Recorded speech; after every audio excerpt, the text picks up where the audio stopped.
Selamat pagi, salam sehat buat anak kelas 10 MIA 1, MIA 2, dan 10 IIS. Kembali lagi dengan Bapak Jusman Saragi dalam pembelajaran agama Katolik. Pada pagi hari ini kita akan memasuki pembelajaran kita yang ke-12 dengan judul materi Yesus adalah anak Allah. Pertama sekali Bapak mau menanya kabar kalian, bagaimana kabar kalian anak kelas 10? Bapak harap kabarnya baik dan sehat selalu. Dalam masyarakat kita mengenal adanya orang-orang yang karena sebab tertentu memiliki gelar. Ada gelar yang sifatnya akademia, ada gelar yang berkaitan dengan kebangsaan, ada juga gelar yang berkaitan dengan ketokohan dalam bidang tertentu. Idealnya orang-orang memiliki gelar tersebut hidupnya mencerminkan kemampuan atau perilaku yang sesuai sendiri umat beriman maupun yang dinyatakan sendiri oleh Yesus. Gelar-gelar itu antara lain Mesias, Kristus, Anak Allah, Putra Allah, Firman, Gembala, Pintu, Pokok Anggur, Kebangkitan dan Hidup, dan sebagainya. Dan sekian banyak gelar yang dimiliki Yesus. Tidak semua gelar akan diuraikan. Ada 3 gelar Yesus, yakni gelar Yesus sebagai Tuhan, Putra Allah, dan Juru Selamat yang cukup penting untuk dipahami. Gelar Yesus Tuhan rupanya menjadi gelar yang amat penting sebab gelar tersebut kerap muncul dalam Perjanjian Baru walaupun dengan variasi yang senada. Antara lain Yesus Tuhan, Tuhan Yesus, Tuhan kita, dan Tuhan kita Yesus Kristus. Tapi kita berfokus kepada Yesus sebagai anak Allah atau putra Allah. Nah, untuk itu kita amati skema berikut. Ada 3 bagian, yaitu Allah Bapa, Putra, dan Roh Kudus. Allah Bapa atau Bapa mengutus putranya Yesus Kristus ke bumi dalam tugas penyelamatan ilahi. Mengapa dikatakan Allah Bapa? Karena Allah itu Bapa sendiri. Mengapa dikatakan Putra? Mengapa dikatakan Yesus itu sebagai Putra Bapa? Karena Yesus berasal dari diri Allah itu sendiri, Bapanya. Jadi apa yang sifat-sifat Allah yang dimiliki Allah itu, begitu juga lah sifat yang dimiliki oleh Yesus Kristus. Dan mengapa dikatakan Yesus Kristus itu sebagai Roh Kudus? Karena dimulai dari ketika Bunda Maria mengandung Yesus. Apa kata malaikat? Engkau akan mengandung dari Roh Kudus, katanya. Jelas sekali kata malaikat Tuhan itu. Jadi untuk itu, dalam skema ini, jelas kita pahami bahwasanya Allah dengan Yesus itu derajatnya sama. Seperti yang Bapak bilang tadi, bagaimana sifat Allah, begitu juga sifat Yesus Kristus. Istilah pepatah mengatakan, buah nggak jauh dari pohon, seperti itulah. Gitu dia. Allah mengutus putranya Yesus Kristus dalam tugas penyelamatan ilahi. Begitulah kira-kira dalam skema ini. Arti dalam skema ini, Allah Bapa, Putra, dan Roh Kudus.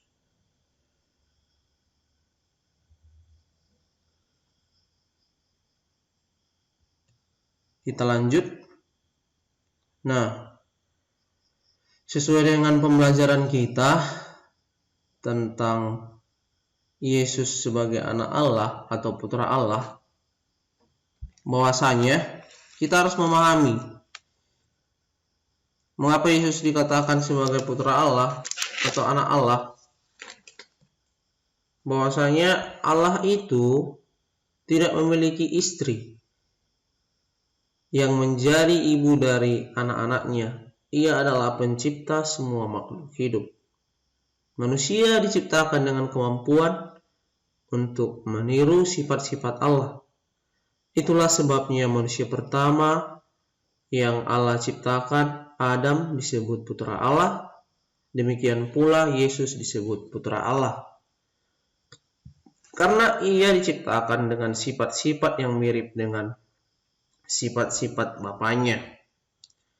Boleh kamu lihat di dalam kitab suci kamu, dalam Injil Lukas 3 ayat 38 dan Injil Yohanes 1 ayat 14 dan 49. Nah, baik. Dalam gelar Yesus sebagai putra Allah ataupun anak Allah ini sendiri dikatakan bahwa gelar Allah atau gelar Tuhan Yesus atau Yesus Kristus sebagai anak Allah menunjukkan hubungan khas antara Yesus dan Allah. Tidak ada hubungan yang begitu erat dan mesra seperti Yesus dan Allah. Boleh juga kamu lihat dalam Injil Yohanes 10 ayat 30. Dalam hubungan yang erat tersebut, tetap terlihat bahwa antara Yesus dan Bapa berbeda. Yesus tidak sama dengan Allah Bapa. Allah Bapa berbeda dengan Yesus, Sang Anak. Boleh kamu lihat juga dalam Injil Yohanes 14 ayat 28. Anak dan Bapa memiliki peranan yang berbeda. Begitu.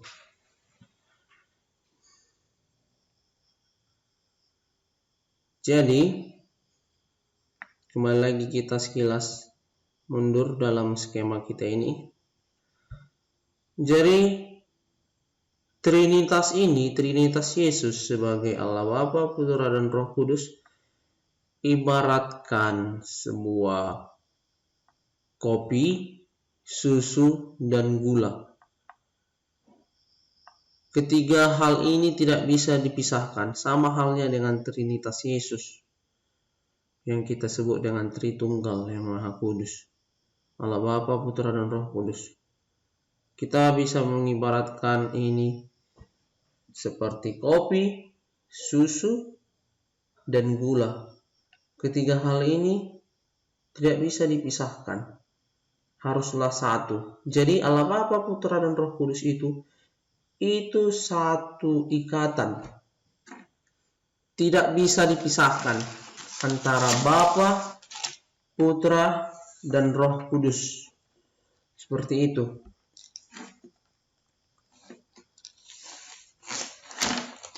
Kita lanjut.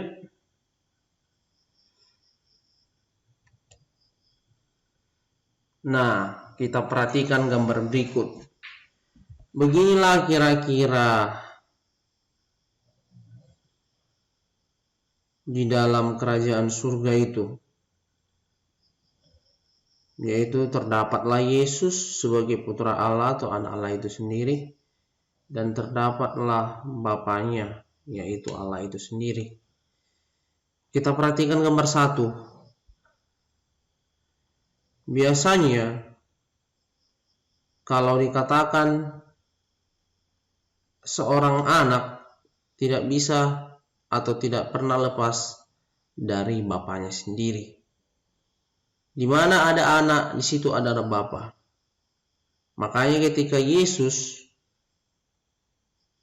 mati di kayu salib, dikatakan Yesus, aku dan Bapakku adalah satu.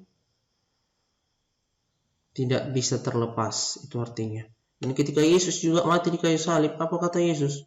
Ke dalam tanganmu lah kuserahkan hidupku. Karena Bapaknya lah yang mengutus dia dalam tugas penyelamatan ilahi. Begitu juga dengan gambar kedua. Biasanya, kalau kita amati gambar berikut, anak-anak, Yesus selalu berdekatan duduk atau dekat duduk di sebelah kanan Allah Bapa. Biasanya Yesus duduk di sebelah kanan Allah Bapa. Gitu kalau kita perhatikan ya. Dalam gambar ini, gambar 1, 2, dan 3.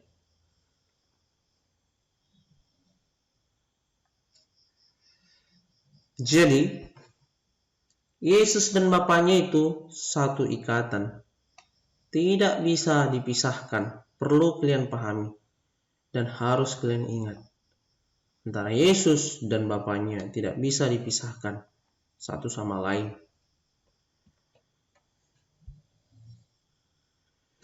Baik. Kita lanjutkan dasar biblis Yesus sebagai anak Allah. Bisa kamu lihat dalam Injil Lukas 3 ayat 38 dan Injil Yohanes 1 ayat 14 sampai 49. Baik, dalam Injil Lukas ayat 38 dikatakan bahwa anak Enos, anak Set, anak Adam, anak Allah. Apa yang dimaksud di sini? Bahwasanya dalam Injil Lukas ayat 3 sampai 38 bahwa anak si Enos dan anak Adam itu yaitu anak Allah, termasuklah Yesus Kristus sendiri sebagai putra Allah dan anak Allah itu sendiri. Baik, kita lanjut dalam Injil Yohanes 1 ayat 14. Dikatakan firman itu telah menjadi manusia dan diam di antara kita. Dan kita telah melihat kemuliaannya, yaitu kemuliaannya yang diberikan kepadanya sebagai anak tunggal Bapa, kasih karunia dan kebenaran. Sebelum di Injil Yohanes 1 ayat 14 ini, dalam Injil Yohanes 1 ayat 1 dikatakan bahwasanya pada mulanya adalah firman. Firman itu bersama-sama dengan Dia. Dan firman itu adalah Dia. Siapa yang dimaksud firman itu? Yaitu Yesus Kristus sendiri dalam Injil Yohanes 1 ayat 1. Masuklah dalam Injil Yohanes 1 ayat 14. Dikatakan hal demikian. Firman itu telah menjadi manusia. Siapa yang dimaksud dengan firman itu telah menjadi manusia? Yaitu Yesus Kristus sendiri. Dialah firman yang telah menjadi manusia, menjelma menjadi manusia. Itulah makanya dikatakan Yesus Kristus 100% Allah, 100% manusia. Dan diam di antara kita, dan kita telah melihat kemuliaannya, yaitu kemuliaannya yang diberikan kepadanya sebagai anak tunggal Bapa, kasih karunia dan kebenaran. Baik, kita lihat ayat 49. Boleh kamu lihat di kitab suci kamu juga di rumah. Kata Natanael kepadanya, Rabi. Rabi itu artinya guru. Rabi, engkau anak Allah, engkau raja orang Israel. Yang dimaksud si Natanael ini siapa kira-kira? Yaitu Yesus Kristus sendiri. Yesus Kristuslah dikatakan sebagai Rabi atau guru. Bahwasanya si Natanael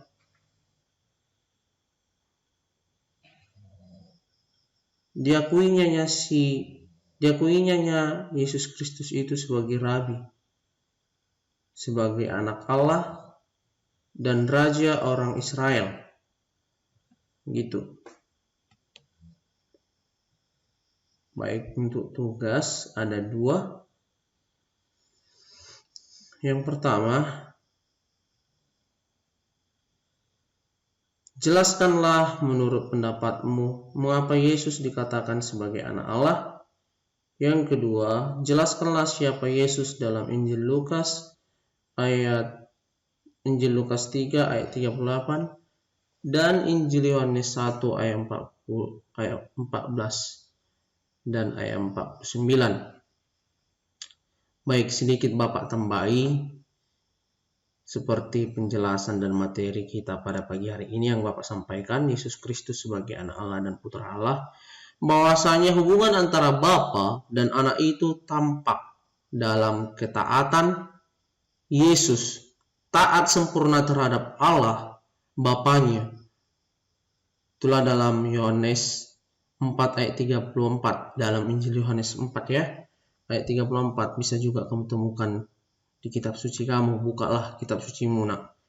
Seluruh hidup dan pribadi Yesus melayani dan melaksanakan kehendak Bapa, dan semua itu dijelaskan dengan ketaatan secara total, bahkan taat sampai mati di kayu salib. Jelas sekali seperti yang Bapak jelaskan ya. Ketika Yesus juga mati di kayu salib, apa kata Yesus? Tugasku telah selesai. Itulah salah satu sabda Yesus. Dan ketika Yesus mati di kayu salib, dikatakan Yesus, ya Bapa, ke dalam tanganmu lah aku serahkan hidupku.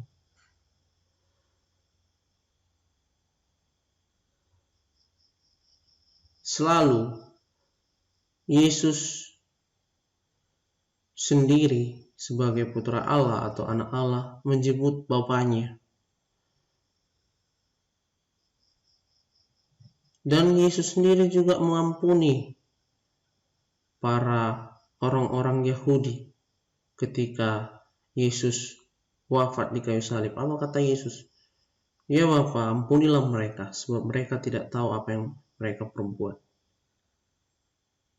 Nah, begitulah kira-kira. Makanya Yesus dikatakan sebagai anak Allah atau putra Allah. Karena diri Yesus juga sebagai teladan bagi semua orang dan bagi kita sendiri, umat Kristiani. Gelar anak Allah juga menunjukkan pengetahuan dan pengenalan Yesus yang istimewa tentang Allah. Hanya anaklah yang mengenal Bapa dengan baik. Bisa kamu lihat dalam Injil Matius 11 ayat 27. Pengetahuannya bukan sekedar pemahaman intelektual, melainkan lebih sebagai sikap pribadi. Nah, kamu harus menggarisbawahi seperti yang Bapak bilang tadi, bahwasanya hanya anaklah yang mengenal Bapa dengan baik. Sama halnya ketika kita di rumah, kita sendiri sebagai anak orang tua kita atau anak bapak kita mengenal baik siapa bapak kita, kayak mana bapak kita sifatnya di rumah, entah pemarahnya atau pemaaf atau penyayang, begitu ya. Sama halnya dengan Yesus Kristus sendiri. Yesus Kristus juga mengenal siapa bapaknya, yaitu Allah itu sendiri, bapaknya yang baik. Sehingga Bapaknya mengutus anaknya, yaitu putra Allah itu sendiri, yaitu Yesus Kristus di bumi dalam karya penyelamatan ilahi untuk menebus dosa kita. Itulah kebaikan Bapaknya, mengorbankan anaknya sampai mati di kayu salib.